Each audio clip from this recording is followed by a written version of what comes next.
Assalamualaikum warahmatullahi wabarakatuh. Bismillahirrahmanirrahim. Nahmaduka ya ghafuru ya syakuru ma shalli wa sallim wa barik ala sayyidina Maulana Muhammadin wa ala alihi washabihi asma'in nama ba'du. Tengarso Habib Ahmad bin Idris Al-Habsyi juga keluarga. Tengarso para sesepuh waktu khusus ketua pusat BPIP Bapak Dwi Hartono dan yang mewakilinya Bapak Rizal Fakhruddin, teman-teman semua dari Direktur Indonesia Power, Bapak Hasin Sidki, semuanya yang saya hormati, jajaran direksi.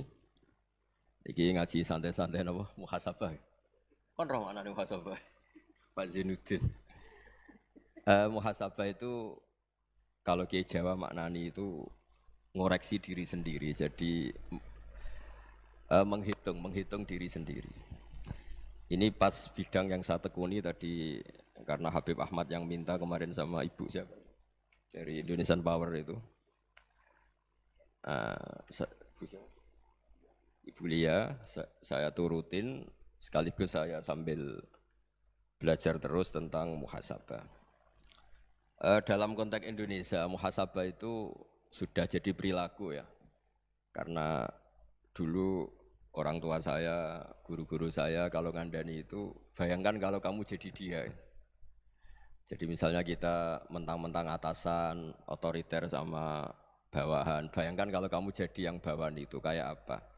Laukun tamakanah, kalau orang Arab bilang, bayangkan kalau kamu di posisi dia. Makanya guyonannya orang-orang Indonesia itu kan orang ngaramkan judi gitu, bareng dikasih tahu. Tapi yang menang anak jenengan, alhamdulillah. Ternyata ngaramkan itu karena ada anaknya. Kalau anaknya yang menang ya seneng. Meskipun itu guyonan, tapi saya punya padanan itu dalam kitab Hikam. Nabi Ibrahim itu Khalilur Rahman, tentu bencinya minta ampun sama yang namanya maksiat. Suatu saat beliau diterbangkan di alam malakut. Itu kalau di Hikam saya halaman 15 juga. Saya masih ingat betul. Mungkin kalau Anda beda halaman karena beda cetakan. Atau enggak punya kitabnya. Atau punya tapi tidak bisa baca. Nah itu jadi berbagai kemungkinan. Atau punya tidak bisa baca tapi dianggap jimat. Atau digo pencitraan. Banyak itu kaji-kaji tidak bisa baca kitab tapi di ruang tamunya kitabnya besar-besar. Pencitraan itu, tapi ya bagus lah, nggak apa-apa untuk syiar. Setelah diterbangkan di alam malakut, diperlihatkan sama Allah, ada orang pezina, ada orang syaribul khomri, ada orang mabuk, ada orang macam-macam. Allah tanya sama Nabi Ibrahim, bagaimana pendapat kamu Ibrahim tentang mereka yang maksiat? Kata Nabi Ibrahim, ya Allah habisi saja mereka hidup di bumi engkau, makan rezeki engkau, kemudian mereka tidak taat sama engkau. Singkat cerita di fase itu, saya ulang lagi di fase itu, Allah nurutin. Sampai sekian peristiwa, mungkin 3 atau 4. Sudah, setelah sekian tahun Nabi Ibrahim lupa peristiwa itu, kemudian beliau diminta menyembelih anaknya. Ini versi kitab Hikam. Memang versinya banyak tentang kenapa Nabi Ibrahim disuruh menyembelih anaknya. Ketika mau menyembelih anaknya, Nabi Ibrahim ragu. Huwa samratu fuadi. Anak saya ini buah hati saya, kenapa engkau suruh menyembelih? Terus kata Allah, apa kamu tidak ingat ketika kamu saya angkat di alam malakut, kemudian kamu usul bunuh-bunuh, saya tidak mempertimbangkan usul Anda, tapi kenapa sekarang saya merintahkan kamu mikir? Gitu. Terus, ya karena ini anak saya ya Allah. Terus kata Allah, rumang samu wong sing kon mateni gak gawean kau sing gawe kowe enak wae usul mateni. Jadi saya yang bikin kemudian Anda enak aja usul membunuh. Semenjak itu Nabi Ibrahim itu di eranya itu asfaqun nas, orang paling sayang sama manusia. Karena kadang kita keras itu ya kebetulan itu udah anak kita, ada keluarga kita. Cara orang Jawa itu kan gitu ya, kalau ada perempuan terus macak yang macam-macam pakai sepeda motor cowok terus wah itu luput suwuk, semoga-moga gini. Tapi setelah dikasih tahu, niku ponakane jenengan, semoga-moga selamat. Jadi jangan-jangan kemarin ahli ma'asi itu kebetulan itu tidak keluarga kita. Kalau keluarga kita yang pernah salah pada kita, semangat kita mintakan maaf. Jangan-jangan kita didikte hukum sosial gitu. Jadi orang yang salah, kebetulan itu orang yang menservis kita. Atau keluarga kita, atau orang dekat kita. Jangan-jangan semangat kita mintakan ampun. Tapi kalau sama orang lain, kebetulan musuh kita semangatnya minta itu kena adab. Nah ini yang nggak boleh dalam Islam. Islam mengajarkan niru Rasulullah SAW, Nabi itu rahmatal lil alamin. Bahkan kemarin saya ngaji virtual sama beberapa habaib, ada Habib Ali Al-Jufri dari Mesir, Beb. Ada Habib Alwi dari Kuitang, ada Habib Nabil Al-Musawa. Dari sekian habaib itu saya masih ingat diantaranya yang didawuhkan rahmatan lil alamin itu ketika Nabi adahu kaumuh, disakiti oleh kaumnya, dan itu mereka masih kafir semua. Itu mereka dapat doanya Nabi Allahumma hdi qaumi fa innahum la ya'lamun. Kayak apa baiknya Nabi, orang yang menyakiti, yang melukai, tapi Nabi masih berdoa Allahumma hdi qaumi fa innahum la ya'lamun. Sayyidina Umar dapat doanya Nabi itu yakhina kana kafiran, ketika masih kafir didoakan. Allahumma aizzal Islam bi Umar. Itu ketika masih kafir. Itu pelajaran bagi kita bahwa yang sedang tidak cocok pun itu dapat doa kita. Ya doa supaya kondisi kita baik, hari tambah baik. Karena agama ini saya berkali-kali bilang limangka nayarjuwa wal yaumal akhir. Agama ini diperuntukkan bagi yang selalu punya harapan pada Allah Subhanahu wa taala. Saya cerita muhasabah ini tentang hubungan kita dengan Allah. Di Indonesia itu banyak orang fasik, banyak orang nakal. Ya di mana-mana orang nakal itu ya mayoritas wa aksaruhum fasikun. Tapi berkahnya harapan. Mungkin saya kira nakal sok benda, mungkin saya kira sholat sok ben sholat, mungkin sekarang belum sakhok, belum dermawan, suatu saat dermawan. Barokahnya itu kefasikan ini dianggap sementara. Sedang fasik, sedang tidak benar. Karena kiai-kiai kita, para guru-guru kita, para habaib utamanya itu mesti bilang semoga husnul khotimah. Nah barokahnya doa itu, semoga husnul khotimah itu menjadikan satu pola sosial. Yang sedang fasik ini masih diharapkan jadi lebih baik, jadi lebih. Sehingga kita tidak ngambil sikap ekstrim, yang ingin menghabisi atau ingin mengadili, tidak. Karena selalu kita punya harapan. Dan agama ini limangka narjuwa wal yaumil akhir. Bayangkan itu kalau yang nakal itu anak kamu. Pasti kamu enggak ingin kan langsung dapat azab, dapat apa. Padahal kita semua jadi tokoh ini abul kulli, bapak dari semuanya. Sehingga ketika Rasulullah SAW jalan-jalan kemudian melihat perempuan sedang menyalakan api. Kalau apinya mati ditiup, anaknya dijauhkan. Nanti kalau sudah jauh dari api, anaknya digendong lagi. Terus kata Rasulullah, matur ke semua sahabat, Aro'aitum anna hadih tarikhatan waladaha alan nar. Apa kamu berpendapat bahwa perempuan ini akan melemparkan anaknya ke neraka? Tidak ya Rasulullah.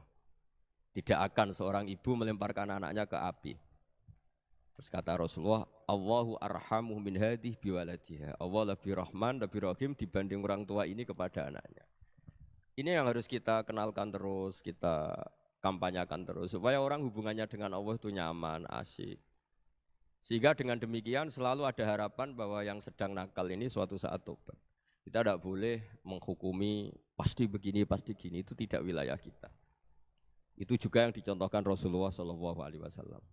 Secara lahir Nabi itu enggak berkenan sama Wahsy, karena Wahsy itu salahnya salah fatal karena membunuh ahabban nasi ila Rasulillah, yaitu membunuh Said Hamzah. Jadi ketika Wahsy tobat, Nabi itu terima tobatnya. Dan ketika beliau dengan basariyahnya agak siap ketemu Wahsy karena harus ingat Sayyid Hamzah, basariyahnya diturutin. Oke kamu iman, saya turutin, tapi jangan sering ketemu saya. Karena kalau ketemu kamu, saya masih ingat sama paman saya, Sayyid Hamzah. Kita bisa ngelola seperti itu, kita tidak cocok sama orang, bagaimanapun mereka umat Rasulullah SAW, kita tetap mencintai mereka. Misalnya kalau beda agama, mereka sama-sama orang Indonesia, kita mencintai mereka atas nama warga Indonesia. Tapi kalau misalnya potongannya ora cocok, beda kultur, bawaannya itu mangkelno cara Jawa, ya bisa diilmoni, jangan ketemu. Wong sudah tidak cocok, ingin ketemu nyari solusi, roh ini tok seneng itu kan ya repot itu. Ya sudah kalau nggak mati cocok ya jangan sering ketemu. Dan itu kita bisa memanage seperti itu tuh bisa. Saya berkali-kali cerita tentang Imam Syafi'i. Kalau dikasih tahu ya Imam Aba Abdillah, panggilannya Imam Syafi'i, tetangga anda ini ternyata banyak yang nggak senang anda. Jawabnya beliau senang. Ya bagus kalau nggak senang saya, ndak utang saya katanya. Jadi gara-gara saman seneng aku ngatur aku ini kan. Dan mungkin saman rasa seneng kan ya enak. Jadi hidup itu dianggap happy. Kalau seneng ya teman silaturahim, kalau nggak seneng ya nggak bakal utang gitu. Baru kaya seneng itu nggak ganggu. Gitu. Jadi dulu itu orang bisa ngelola seneng ndak seneng itu bisa. Karena ada kearifan hubungan dengan Allah Subhanahu wa ta'ala. Hidupnya selesai karena masyghul bi dzikrillah, mereka sibuk dengan Allah. Makanya kata ulama-ulama tasawuf, kamu jangan melihat manusia perilakunya, tapi kamu juga harus ingat yang gerakkan semua itu Allah Subhanahu wa taala. Dengan demikian kita faroh, kita senang. Makanya Nabi kalau ngutus Anas bin Malik kemudian enggak kesampaian yang diinginkan karena Anas main, ketika garwa-garwani Nabi agak tersinggung, Nabi andaikan Allah menghendaki yang saya inginkan kesampaian, pasti itu kesampaian. Jadi dianggap kegagalan Anas enggak manggil yang dituju Nabi itu ya kersane Allah, ya enteng saja. Sayyidina Ali lebih parah lagi yang dialamin. Itu dalam beliau kalau dipanggil tuh enggak cepat-cepat ke sana. Ketika ditanya, "Kenapa kamu tak panggil enggak cepat ke saya?" "Amin tu ukubatak." Karena aku tahu engkau orang baik. Orang baik itu pemaaf. Jadi makanya orang-orang soleh dulu itu bodoni itu. Makanya sekarang kalau ada orang bodoni itu mesti bidik orang soleh. Kalau orang-orang soleh itu kakean husnudzon akhirnya sering dibodonin. Abdul bin Umar itu masyhur itu. Kalau ada budaknya sering sholat, sergap sholat itu dimerdekakan. Akhirnya enggak sholat pun pura-pura sholat. Akhirnya juga dimerdekakan. Ketika ditanya, kenapa engkau merdekakan? Padahal mereka sholatnya menipu engkau, kata pembisik-pembisik itu. Man khoda'ana lillah in khoda'na lah. Dia nipu atas nama Allah, berarti saat tertipu juga atas nama Allah. Enggak masalah dong, semuanya demi Allah Subhanahu wa ta'ala. Jadi ketika kita ketemu mensifati Allah Ta'ala itu ghafir, Allah pemaaf. Jangan kamu enggak fair untuk diri kamu nyifati Allah ghafir, pada orang lain Allah kamu sifati syadidul iqab. Jadi Allah kamu atur, kayak MC tadi ngatur saya. Jadi Allah itu apa? Kalau pada saya ghafir, kalau pada musuh saya syadidul iqab. Itu enggak fair. Kalau Anda punya harapan kepada Allah karena Allah Rahman Rahim, Allah ghafir, sebenarnya Allah pada musuh kita ya bisa saja Allah ghafir, bisa saja Allah Rahman Rahim. Sehingga kita melihat orang lain yang kita tidak cocok itu ya enteng saja. Itu min ummati Rasulillah sing tanaluhu syafa'atuh, tanaluhu sa'atu rahmati, tanaluhu fair. Jangan dengan kita kayak mesti dapat rahmat, jangan orang lain kayak Allah pasti syadidul iqab. Itu tidak boleh. Sehingga ketika ada orang Badui, singkat cerita orang Badui ini kencing di masjid, semua sahabat membentak dia. Yang enggak bentak hanya Nabi tok. Saking mangkalnya orang ini karena semua sahabat bentak kecuali Nabi. Setelah dibenarin Nabi, terus Nabi nyuruh sabbu ali dhanuban min ma'in. Setelah disucikan masjid itu, dia berdoa keras sekali. Allahumma arhamni wa Muhammadan wa la tarham ma'ana ahadan. Ya Allah, yang berhak dapat rahmatmu hanya saya dan Nabi Muhammad, yang lainnya jangan. Karena yang lainnya tuh jengkelin, gitu aja saya salah dimarah-marahin. Gitu. Jadi kalau kamu doa terbatas ya kayak orang Bedui ini, kayak orang Arabi. Apa kata Nabi? Laqad tahajjarta wasi'an. Allah yang rahmatnya luas menjadi kamu sempitkan. Karena kamu mau atur Allah hanya Rahman pada Indonesian Power, pada NU, pada kita, yang orang lain enggak perlu dapat. Itu kan kasihan Islam, karena Islam terus enggak dimiliki semua orang. Allah enggak dimiliki semua orang, Rasulullah enggak dimiliki semua orang, karena dipek NU, dipek ormas tertentu, dipek enggak boleh seperti itu. Enggak boleh takhasyar tawasian, kata Nabi, enggak boleh mempersempit zat yang rahmatnya itu luas. Ini semoga etika ini kita pakai di Indonesia. Yang sedang fase kita harapkan lebih baik. Yang sedang enggak dapat hidayah kita doakan dapat apa? Hidayah. Masyhur kan, makanya tadi saya mohon sama Habib Ali supaya Habib Ahmad supaya tetap mahalul qiyam, tabaruk sama Habib Ali. Di antara doa-doa di Simtud Duror masyhur itu antuqa bilal mudhniba minnah bil ghufran wal musi'ah bil ihsan. Jadi harapannya para habaib, para orang-orang baik dulu ya, semoga yang dosa itu dimaafkan, yang sedang salah dibuka, bikin lebih baik. Nabi itu tugasnya juga gitu. Wastaghfir li dzambika walil mu'minina wal mu'minat. Nabi itu tugasnya juga memintakan ampun yang sedang salah. Nah, ini cobalah jadi etika kita, muhasabah kita. Jadi muhasabah itu cara berpikir kita set, kita pikir ulang. Ternyata semangatnya seorang nabi itu wastaghfir li dzambika walil mu'minun. Semangatnya itu memintakan ampun. Orang ahli tafsir tahu semua kalau Nabi itu tidak mungkin dosa. Jadi itu khitabun Nabi wa urida bihi ummatu, itu khitab Nabi, tapi yang dimaksud itu umatnya, karena Nabi tidak akan mengalami dzambun, tidak akan mengalami dosa. Sekarang enggak, kadang-kadang kita ini kalau orang lain salah itu semangat. Kalau di perusahaan ada teman salah, apalagi pimpinan salah itu seneng, barokahnya salah bisa ganti kan gitu. Jadi kalau mungkin di dunia tokoh juga gitu, barokahnya ada tokoh salah, kita yang jadi populer sendiri, tidak boleh seperti itu. Kita harus salimus sodri di jami'il muslimin. Jadi ini harus dilatih. Saya tadi matur sama Habib Ahmad, latihan kita jadi hidup. Nabi itu kalau resep jadi wali itu kata Nabi gampang. Kata Nabi, kalau kamu ingin disenangin Allah, ya sudah. Kalau kamu asbahta, amseta, gini-gini. Perasaan kamu, kata Nabi, jangan punya perasaan ghil sama orang muslimin. Itu sudah, wadzalika min sunnati. Makanya Nabi ngendikan, la yablughni ahadun an ahadin syai'an. Ada yang baca, la yuballighni ahadun an ahadin syai'an. Seseorang jangan melaporkan ke saya tentang salahnya yang lain. Fa inni akhruju ilaikum wa ana salimus sadri, karena saya ingin ketemu sampean semua dalam keadaan salimus sadri, tidak punya perasaan apa-apa. Karena kalau nurutin pembisik, nurutin informasi itu ya repot, karena orang pasti sepihak. Ada kiai yang top datang ke kampung-kampung ning desa-desa. Kata yang seneng itu punya akhlak. Wah itu bagus orang besar datang ke kampung-kampung. Kata yang enggak seneng, oh itu jobnya kiai kecil kok diambil, itu kan ya kasihan itu kan sudut pandang.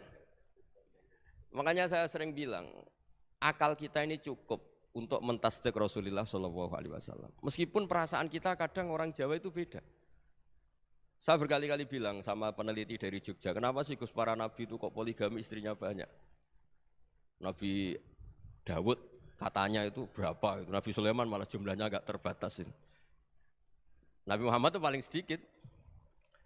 Saya tanya gini, perempuan itu orang lemah, jadi kalau nolong orang satu gimana baik, kalau nolong orang dua ya lebih baik, ya sudah kira-kira seperti itu. Paling tidak akal kita masih tahu kalau orang baik, itu kan mesti baik. Nolong orang satu baik, nolong orang dua ya lebih baik, nolong orang tiga lebih baik. Tapi kalau kamu orang nggak baik, satu saja kamu terlantarin, kamu miskinkan, kamu ya tinggal diukur kan. Kalau orang baik, nambah baik. Tapi kalau orang buruk, tambah buruk. Nah itu akal. Akal kita bisa menganalisis kenapa sih nikah itu ada yang poligami, ada yang enggak. Sudah ukur saja diri kamu. Misalnya kayak saya elek keriting, rabi terus. Memperbanyak wong elek. Orang perilakunya tok raine dadi elek kabeh. Tapi nak kowe ku ganteng, alim, ganteng, sugih. Anake ganteng-ganteng, berhubung kowe saleh ahli swarga kabeh. Mertua yo bangga karena karir kamu meyakinkan. Ini mertua kamu aja enggak bangga mau nambah.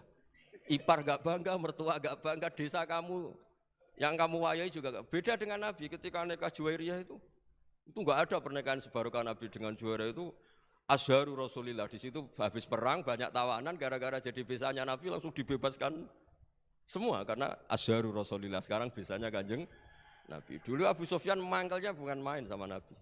Gara-gara putrinya dinikah terus langsung jadi.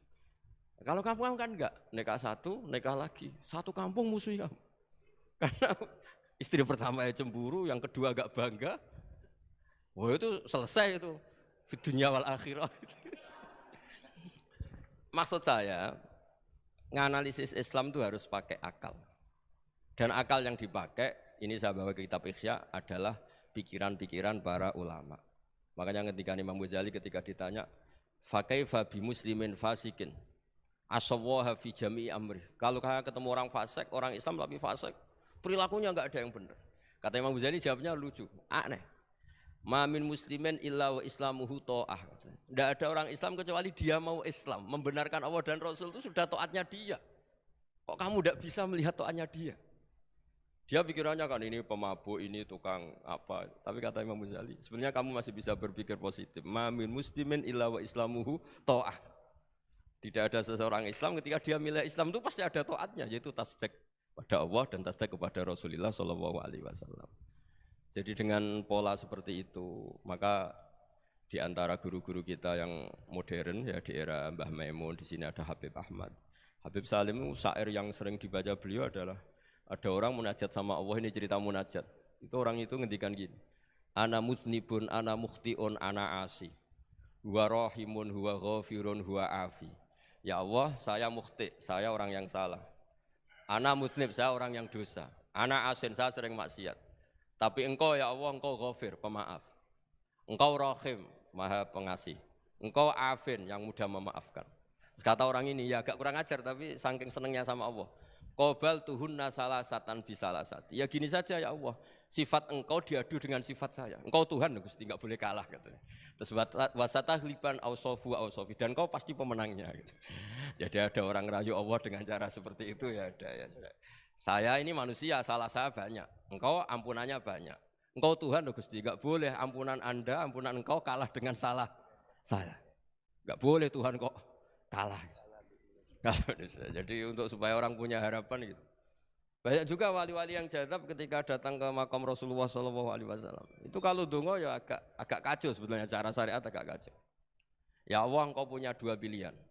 Jika engkau menjadikan saya soleh, surah habibu, yang senang kekasihmu, yaitu Rasulullah SAW. Tapi jika engkau menjadikan saya fasik, surah adubu, yang senang itu setan. Monggo jenengan mau menyenangkan kekasih jenengan, mau menyenangkan musuh jenengan, monggo. Jenengan bebas kok memilih. Mestinya Allah ya senang menyenangkan kekasihnya. Jadi ya, intinya Allah dipaksa untuk menjadikan dia orang soleh gitu. Jadi kayak kemarin itu Pak Bu siapa yang kesini itu, yang sama jenengan kuliah kesini itu sama Habib Ahmad. Saya pertama enggak mau, lama-lama Habib Ahmad. Ini gimana Gus? Orang taunya saya dekat jenengan, kalau enggak kasil saya waduh Beb. Ini kayak doanya wali yang tadi. Enggak punya pilihan, Beb. Enggak ada pilihan ini. Jadi saya mohon muhasabah itu dimulai cara berpikir. Makanya di sini sebetulnya teks ini supaya dapat barokahnya Ihya, ini kitab yang disenangi para habaib, para ulama. Sebetulnya teks di muhasabah itu redaksinya gini ya, yang lengkap. Hasibu anfusakum qabla an tuhasabu wazinuha qabla an tuzanu wa tahayya'u lil ardil akbar. Jadi ada kata wazinu, jadi ukur. Perilaku Anda ini diukur, ditakar. Misalnya kita sebagai suami kan ya punya hal-hal yang kita tidak ideal. Cara wong Jawa mesti pesek. Cara rezeki ya pas-pasan itu. Dan kita juga kalau makanya enggak boleh tanya istri begini, apa saya cinta pertama Anda? Pasti Anda kecewa. Orang jadi istri hanya korban terakhir gitu. Sudah. Karena orang kalau ngelamar kemana-mana enggak jadi, yang jadi istri itu pasti korban terakhir gitu. Jarang istri pilihan pertama, jarang. Ayo semua yang nikah. Rata-rata itu pilihan Anda pertama Pak, dari sekian ditolak di mana-mana terus. Ya perempuan terakhir. Kamu juga korban terakhir gitu. Itu wali-wali dulu kalau ngandani kita itu sederhana. Antal ini masyhur diceritakan Habib Zain bin Semit dalam kitab Al-Manhajus Sawi. Anta lam tajid min nafsika kullama turid. Fa kaifa turidu min ghairika kullama turid. Kamu yang ingin ideal saja kamu tidak menemukan pada diri kamu untuk menjadi ideal. Kamu kan ingin ganteng, ingin punya uang banyak, ingin perilaku Anda sempurna. Anda saja yang punya keinginan tidak bisa mewujudkan keinginan Anda sendiri. Fa kaifa turidu min ghairika ma turid. Jadi anta lam tajid min nafsika kullama turid. Fa kaifa turidu min ghairika kullama turid. Kamu yang punya keinginan saja. Misalnya saya ingin punya uang banyak, perilaku saya selalu benar, enggak pernah salah. Loh, saya yang ingin saja dengan diri saya enggak bisa untuk benar terus. Kok kamu berharap orang lain selalu benar? Jadi anta lam tajid ya sama. Kalau kamu menuntut istri kamu itu ramah, neriman, apa kamu neriman sama wajah istri Anda gitu? Engkau ya pola neng dindi jajaki sana jajaki sini kamu sendiri tidak kona apa. Jadi itu nasihat yang luar biasa. Anta lam tajid min nafsika kullama turid, fa kaifa turidu min ghairika kullama turid. Kamu mau menghormati semua orang? Tidak mau kan? Kemudian Anda berharap semua orang menghormati kamu. Kamu tidak ingin kan orang lain semua menghujat kamu. Sementara kamu enak aja menghujat orang lain. Makanya Rasulullah SAW itu luar biasa ketika bikin kaidah sosial. Apa la yu'minu ahadukum hatta yuhibba li akhihi ma yuhibbu li nafsi. Jadi kalau ukuran iman itu sederhana. Kalau sesuatu itu baik, nyaman bagi Anda ya bayangkan itu pada teman Anda. Misalnya Anda bangun tidur sudah acak-acakan, enggak punya uang, utang jatuh tempo, kan enggak ingin ketemu orang. Ya kamu jangan bertamu ke jenis ini karena dengan kamu yang alami juga gak siap ketemu orang. Makanya ada Habib Alim itu dilapuri sama seseorang. Beb, dulu teman saya itu ketika saya kaya itu sering main ke saya. Setelah saya miskin, mereka tidak main ke saya. Kata Habib itu bagus, sunnah Allah begitu itu bagus. Coba kalau kamu dulu kaya, teman kamu main kan kamu gaya. Di rumah ada makanan, bisa hormat tamu. Setelah kamu miskin jadi buruh manol di pasar atau buruh bikin boto, teman kamu datang, malu enggak kamu? Mendingan enggak datang gitu. Akhirnya baru, oh ya alhamdulillah kalau gitu. Loh ya kan dulu teman kita datang, kita ada Alphard, istri cantik, rumah bagus. Lah kita miskin, buruhnya orang pas dibentak-bentak, teman kamu udah datang. Milih datang kamu enggak kalau setelah kamu jatuh? Enggak kan? Jadi barokahnya ilmu itu terus. Ya, tapi kadang-kadang orang tuh, wah setelah saya miskin teman-teman tidak kasih ke sini. Ya kalau kamu sudah jatuh teman-teman kamu ke situ jadi tontonan. Ya mulai sekarang cara berpikir itu dirubah. Dulu yang namanya kiai itu kalau diundang orang itu ya agak-agak senang. Semenjak saya itu agak rubah. Mengundang kiai, ngatur kiai itu tak haram-haramkan ya ada lumayan lah sekarang itu sudah mulai agak beretika. Dulu itu ngundang tuh tanggalnya ditentukan, jamnya ditentukan, enggak mikir apa kiai saat itu nganggur, enggak. Punya wadifah, enggak. Dia milih tanggal yang dia nganggur, enggak mikir pas itu kiainya nganggur apa, enggak. Ya saya hanya cerita aja, kamu tersinggung ya monggo, boten nggih monggo itu kan. Jadi saya mohonlah supaya tadi saya juga matur ke Habib Ahmad. Jadi untuk orang merasa ikut sunnah Rasul itu gampang sekali kata Sayyid Muhammad. Dulu Nabi berpakaian ala daerahnya. Kalau mikot ya pakai mikotu baladi. Karena Nabi orang Madinah dan beliau berdomisili di Madinah ya misalnya mikotnya dari Bir Ali misalnya. Tapi kalau Anda orang kawasan Tanim mau umrah ya dari Tanim. Misalnya kawasan Jirona ya dari Jirona. Artinya apa? Kamu ngambil mikot karena Nabi mikot misalnya dari Bir Ali. Bukan berarti kamu harus seperti Nabi di Bir Ali, kamu orang Mekah, misalnya kamu orang Tanim, orang dia harus dari mikotu apa? Baladi. Sama, makanya di fikih-fikih itu kalau tahnik anak, Nabi orang Arab, halawiyatnya kurma ya kurma. Kalau orang Jawa sedegan, semua podo-podo. Ya, podo-podo manis. Jadi ini tabaruk sama Sayyid Muhammad, ini ada murid beliau, Habib Ahmad, saya baca. Supaya orang itu merasa ikut Nabi itu gampang sekali. Ini saya baca ya di halaman tadi, disaksikan Habib Ahmad 433 di kitab apa begini Manhajus Salaf fi Fahmin Nusus. Itu kata Sayyid Muhammad wa kanat sunnatu Rasulillah annahu yat'amu ma yajiduhu fi ardi wa yalbasu ma yajidu wa yarkabu ma yajidu mimma abahu wa ta'ala. Faman istamala ma yajiduhu fi ardi fa huwa al-muttabi' lis-sunnah. Kama annahu hajjal baita min madinati. Faman hajjal baita min madinati nafsi fa huwa al-muttabi' lis-sunnah wa illam takun hadhil madinatu tilka. Jadi intinya misalnya Nabi dulu itu ngasih sodakoh kepada fakir miskin ya pakai dinar, dirham. Ya kalau orang misalnya sodakoh pakai rupiah ya sudah ikut sunnah Nabi. Jangan, lu Nabi pakai dinar loh, kamu kok pakai rupiah. Dulu dinarnya Nabi udah ada tulisannya Bank Indonesia, kamu kok ada tulisannya Bank. Ya udah ada seperti itu. Ya jadi misalnya Nabi sodakoh pakai tamar atau pakai al-aqid, ya kita pakai beras, pakai apa. Supaya orang tuh bahwa Rasulullah itu milik kafatal linnas, milik semuanya. Sehingga merasa ikut sunnah Nabi itu ya semuanya. Makanya dulu Mbah Mun kalau motivasi saya supaya bombong, kalau orang Jawa bilang bombong. Wong Jawa mesti ono wong alim. Beliau menyontohkan pas itu Mbah Fadol, Senori, Mbah Ihsan Jambes. Itu bisa ngarang-ngarang kitab luar biasa, padahal beliau bukan orang Arab. Imam Sibawai itu orang Persia, Imam Ghazali orang Tus itu juga ikut Persia. Kata Mbah Mun, wong sing ora Arab lah mesti untuk jatah alim kata beliau. Karena Nabi itu diutus kafatal linnas. Nanti kalau orang yang alim itu Arab tok berarti tidak ada perwakilan dari Afrika, dari Asia Tenggara, dari mana-mana. Makanya karena Nabi statusnya itu kafatal linnas. Jadi kita harus bangga sebagai Muslim, sebagai orang Indonesia karena misalnya Wali Kutub dulu terkenalnya hanya ada di Yaman, di mana.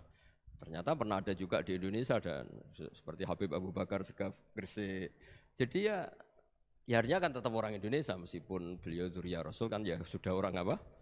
Orang Indonesia. Dzurriyyahnya Habib Ali Simtuduror sekarang di Solo. Jadi Indonesia juga dapat alawin banyak dari Sadatin al-Alawin juga banyak. Jadi saya mohon barokahnya ngaji seperti ini. Melihat orang lain tuh gampang, bayangkan tuh kalau anak kamu. Makanya Nabi nanti kalau nggak percaya lihat di Hikam nomor 15 di kitab saya itu. Di situ dijelaskan oleh Hikam, jangan-jangan semangat Anda pada orang yang maksiat, pada orang yang keliru supaya dihukum itu karena kebetulan itu udah anak Anda, itu udah keluarga Anda. Coba kalau itu keluarga Anda. Makanya kalau saya guyonan di Jogja itu ada pembantu mecahkan piring terus dimarahi majikannya, saya mesti guyon gitu, pasti itu pembantunya tidak cantik. Kok bisa Gus? Andai kan cantik dan kamu senang mecahno piring satu, piring 1000 ra iso ngamuk.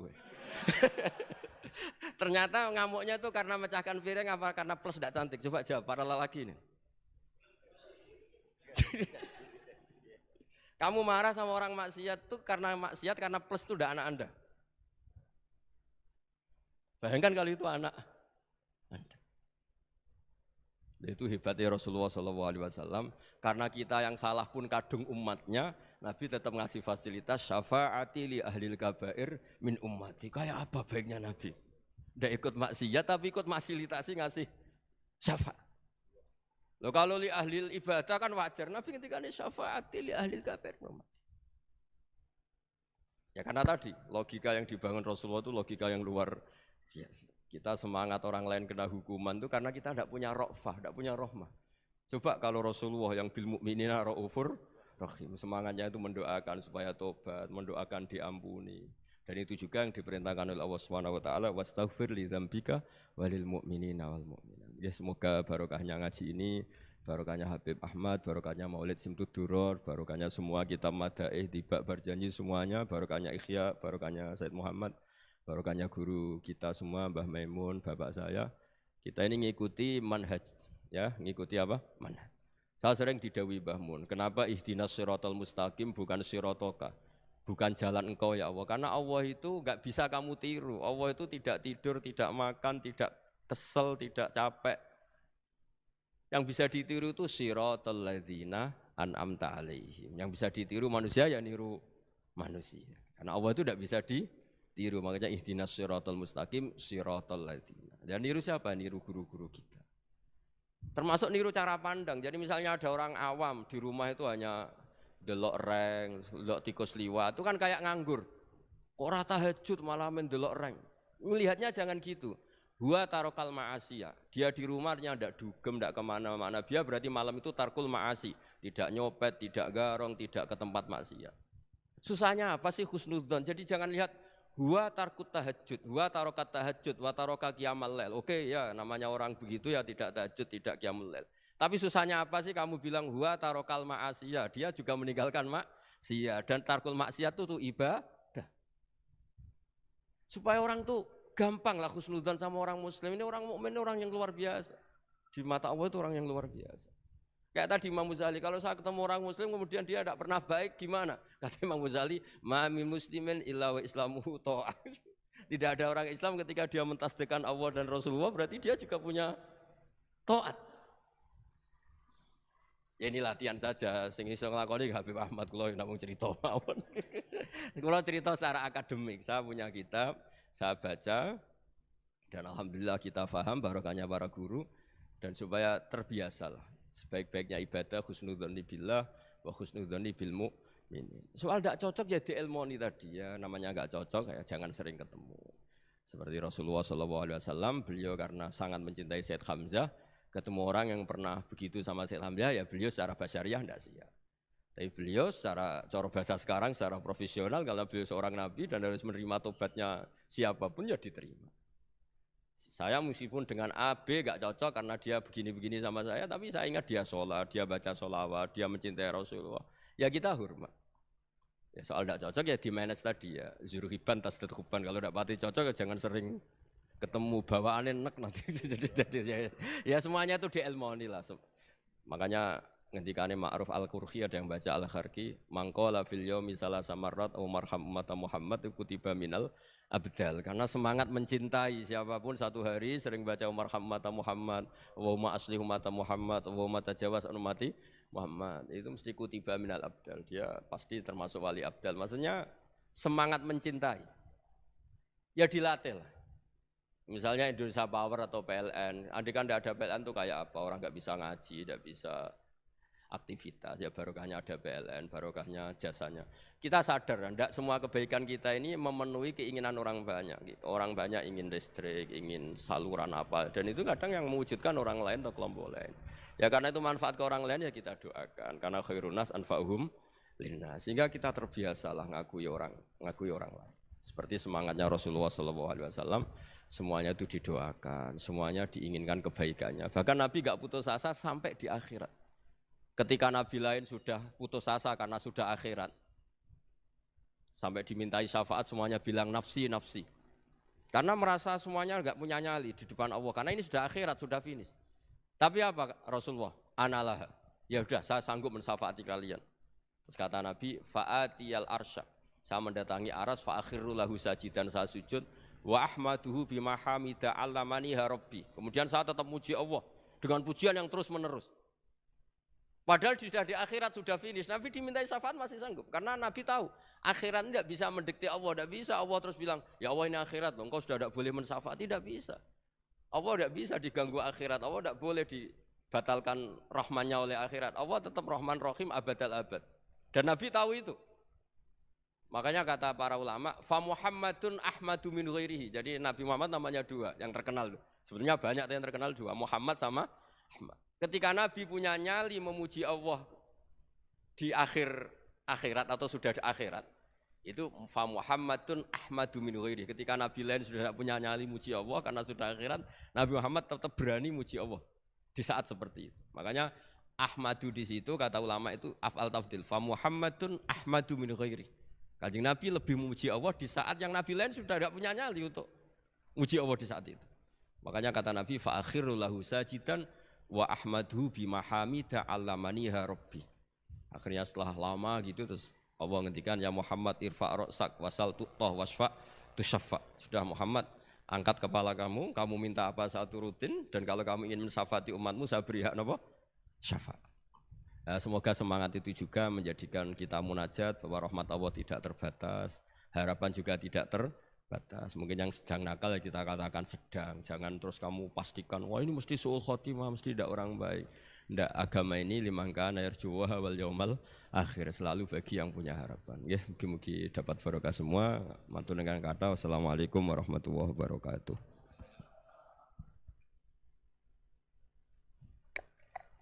Itulah barusan pemaparan daripada narasumber kita terkait ngaji bareng dengan Gus Baha dalam rangka muhasabah diri dengan bermunajat. Semoga dengan pemaparan yang disampaikan oleh narasumber kita bisa mengambil hikmah sehingga kita bisa menjadi hamba Allah Subhanahu wa taala yang beruntung, yaitu hamba Allah yang beruntung adalah hamba Allah yang hari ini, minggu ini, bulan ini atau tahun ini adalah lebih baik daripada tahun kemarin. Bukan menjadi hamba Allah Subhanahu wa taala yang merugi, yaitu di mana hari ini, minggu ini, bulan ini dan tahun ini sama dengan tahun kemarin. Lebih-lebih jangan sampai kita menjadi hamba Allah Subhanahu wa taala yang celaka. Artinya hari ini, minggu ini, bulan ini dan tahun ini lebih buruk daripada tahun kemarin. Dan selanjutnya yaitu dialog. Ngapunten Gus, ini ada beberapa pertanyaan. Nggih.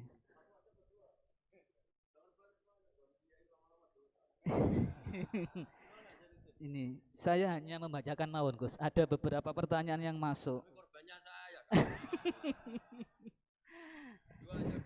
Dua sudah kebanyakan. Ya, dua pertanyaan. Yang pertama dari Ketua DKM Masjid Raudhatul Jannah PLTGU Grati, Gus. Yang pertama yaitu Allah Subhanahu wa taala berfirman di dalam surat Kahfi ayat 110, Qul innama ana basyarum mislukum yuha ilayya annama ilahukum ilahu wahid faman kana yarju liqa'a rabbi falyamal amalan shalihan wala yusyrik bi ibadati rabbih ahada. Yang artinya katakanlah Muhammad, sesungguhnya aku ini hanya seorang manusia seperti kamu yang telah menerima wahyu bahwa sesungguhnya Tuhan kamu adalah Tuhan yang Maha Esa. Maka barang siapa mengharap pertemuan dengan Tuhannya, maka hendaklah ia mengerjakan kebajikan dan janganlah dia menyekutukan dengan sesuatu pun dalam beribadah kepada Tuhannya. Di sini barang siapa ingin bertemu dengan Tuhannya, maka hendaklah melakukan kebajikan dan jangan menyekutukan dengan sesuatu apapun dalam beribadah. Yang dimaksud di sini bertemu dengan Tuhan itu seperti apa? Yang kedua, melakukan amal kebajikan itu seperti apa? Jangan menyentuhkan Tuhan dalam beribadah itu seperti apa? Nggih, niku Gus. Satu pertanyaan Gus. Satu pertanyaan ada 3 kategori. Ngapunten Gus. Bismillahirrahmanirrahim. Pertanyaan itu bagus sekali karena hal yang sama dialami Rasulullah SAW. Jadi ketika Nabi ngendikan man ahabba liqa Allah ahabba Allahu liqa'ah.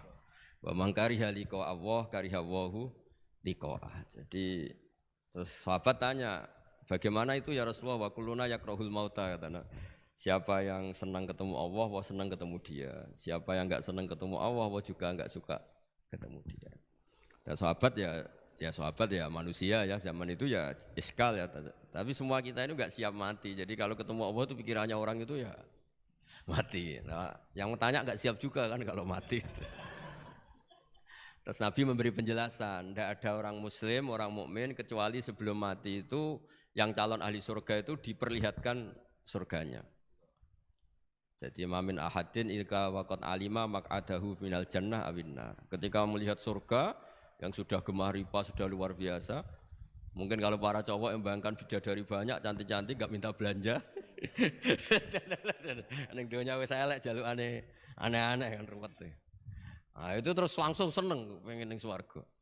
Jadi kalau ada orang mati kok tidak semangat, berarti belum dipertontonkan surga. Nah, ketika dipertontonkan surga kan sudah tidak ada kerja, tidak ada atasan, tidak ada bawahan, tidak ada istri cerewet, tidak ada teman bodoni, pokoknya di surga itu kan enak semua. Nah, terus seneng.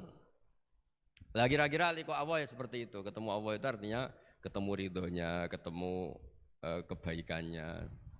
Itu resep pertama tentu tidak boleh syirik. Syirik itu menganggap ada kekuatan lain setara dengan kekuatan Allah. Jadi kalau orang tawasul sama nabi, sama wali, sama habaib itu tidak syirik, itu kan tetap Allah itu punya kekuasaan mutlak. Kita ini butuh orang dekat.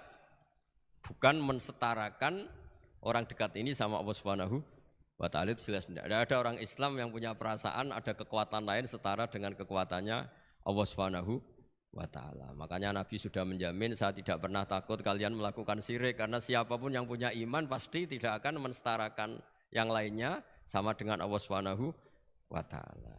Jadi makanya keyakinan ahli sunnah, keyakinan guru-guru kita, wasilah itu tidak termasuk apa? Syirik.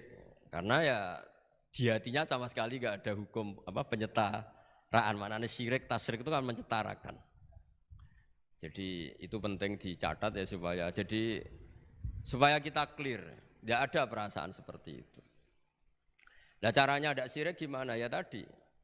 Dielmoni lah, dielmoni. Misalnya kamu senang seseorang di kuburan ya sendiri, ketemu hisab ya sendiri, apa-apa sendiri. Misalnya kita dicintai banyak orang, ketika di kuburan ya dibiarkan sendiri. Misalnya munamuni seneng Gus Pak, misalnya aku mati baru ditinggal. Nah, ya kan sama aja, baru dipendem gitu. Makanya guyonannya sahabat itu guyon tapi masuk akal itu. Ketika Rasulullah wafat itu semua sahabat dilupakan kali itu Rasulullah, sehingga berani mengubur. Lupa semua. Setelah datang, pulang semua ketemu Sayyidah Fatimah. Ya Anas, kamu tadi ikut cara basa Jawa mengubur Nabi. Wah, terus diingatkan sama Fatimah, kamu teganya, kamu semua mengklaim mencintai Nabi, kenapa taksu alaihi turab? Kenapa kamu menguburkan dengan tanah? Itu semua sahabat nangis semua. Cek teganya kita mencintai kemudian kita yang mengubur. Tapi sama Allah sama itu dilupakan semua. Kalau enggak dilupakan enggak ada yang berani ngubur. Ya jadi saya ulang lagi ya, jadi mencintai Allah itu gampang kok, karena Allah baik, reputasinya baik. Makanya masyhur kan Nabi Dawud didawi Allah, Habibni ila ibadi. Itu dicerita di kitab Ihya, di kitab Syauqin. Saya cintakan ke hamba-hambaku. Wa kaifa uhabbibuka ila ibadik. Bagaimana saya mencintakan engkau pada hamba-hambaku? Dawe Allah di hadis qudsi itu, kenalkan uzkurni bil hasanil jamil. Ya, kamu cerita saya tentang yang baik-baik saja kan. Dikasih bumi. Misalnya saya sendiri kalau bayangkan itu gampang. Kalau saya dikasih rumah Habib Ahmad setahun gratis, saya akan muji beliau orang baik. Padahal hanya setahun dikasih gratis. Kita dikasih bumi Allah itu sampai kita mati, oksigen sampai kita mati, tanpa bayar. Padahal kalau kita di rumah sakit oksigen 3 hari aja sudah nguras. Ya contoh yang gampang-gampang saja.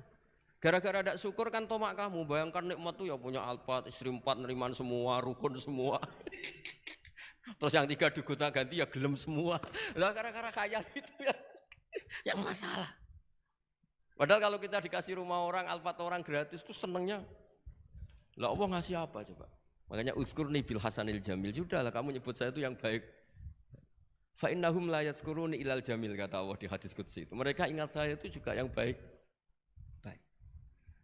Dan makanya ini kan latihan, walakinna wa habbaba ilaikumul iman wa zayyanahu fi qulubikum. Makanya saya dakwah itu ya yang gampang-gampang saja. Ya semuanya Islam ilmu swarga. Ya memang dawuh Nabi gitu, mangqala lil dakhalal jannah. Lah kita gara-gara khawatir dasar hati cilik, mangqala la ilaha illallah gak dakhalal jannah sik. Nak taate ngene matine ngene panjang sekali catatannya. Setahu saya ngapalkan hadis itu tidak ada catatannya. Mangqala la ilaha illallah dakhalal. Tahu-tahu kok sekarang banyak apa? Catatannya banyak. Ya coba artinya gini lah, kalau kamu hati cilik ya hati cilik, ngarang kitab gak apa-apa, bisartika dawakata, tapi tetap saja itu gak dawuh Kanjeng Nabi. Monggo nak ikhtiyat ya monggo, tapi ya jangan terus saking ikhtiarnya terus dawuh Nabi semua dikasih catatan, kan kasihan Kanjeng Nabi, dawuh mangko lalu taqolal jannah. Ada resmi catatan ya hanya mukhlison biha qalbuh, itu resmi itu. Tapi mukhlison biha qalbuh, ikhlas yang dimaksud itu kata Ibnu Hajar Al-Asqalani itu la khaufan minas silah. Dulu orang munafik lafadzkan la ilaha illallah itu karena takut gak dianggap Islam. Zaman itu istilahnya khaufan minas silah. Tapi kalau orang Indonesia karena ada ancaman bagi yang tidak Islam, ya hampir pasti ikhlas karena gak ada takut apa coba gitu. Jadi lebih gampang gitu. Ya jadi maksudnya liqa Allah begitu. Ya pasti ikhlas gitu. Terus yang kedua apa tadi? Udah toh?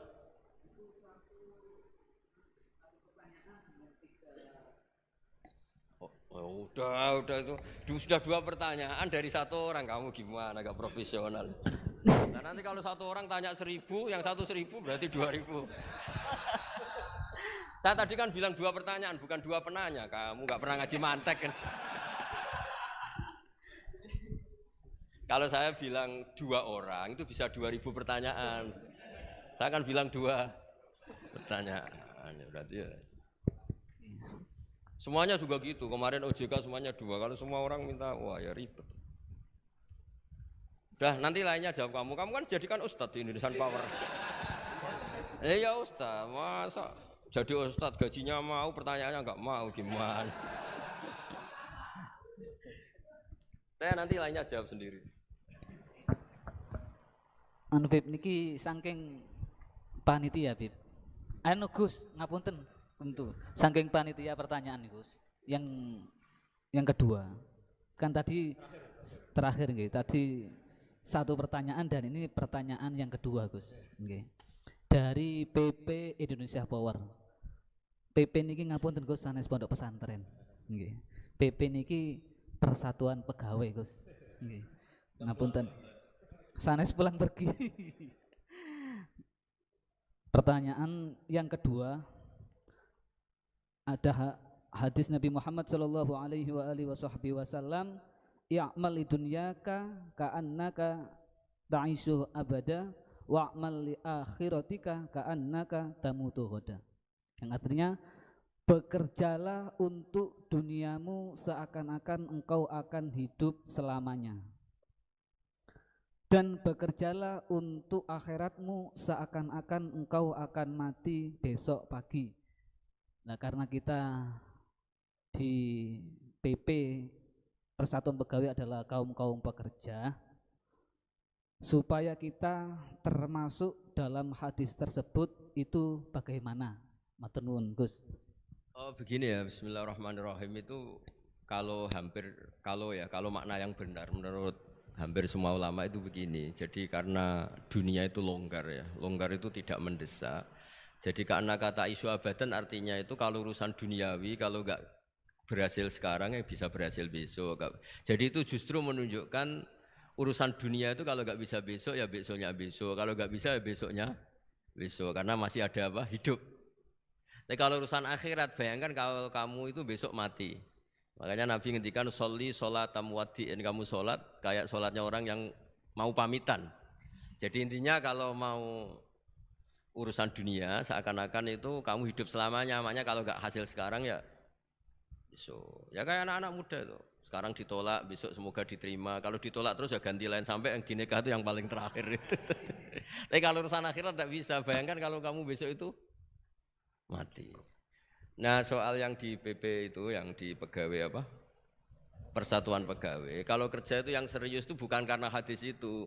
Di antara yang dicintai Allah, kalau kamu punya pekerjaan, Allah suka ayut kinahu, orang itu profesional gitu. Allah itu suka kalau ada orang nekuni pekerjaan, kemudian dia itkon, dia profi.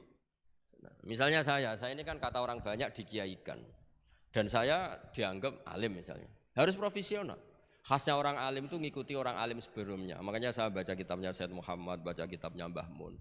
Khasnya orang ahli sunnah itu mencintai habaib, mencintai ulama, mencintai fuqara masakin. Sebisa kita lakukan. Itu namanya profesional. Jangan dikatakan orang alim kemudian dia ngomong pendapatnya sendiri. Itu tidak benar. Berarti kamu menjual pendapat kamu pada umat. Kalau dikatakan orang alim itu ya bahasa kasarnya ya menterkenalkan pendapat Allah dan Rasul, kalau boleh dibahasakan menterkenalkan hukumnya Allah dan Rasul. Caranya apa ya? Qaulul ulama. Qaulul ulama itu apa ya? Di kitab-kitab kayak Ihya, kayak kitabnya Sayyid Muhammad. Itu namanya profesional.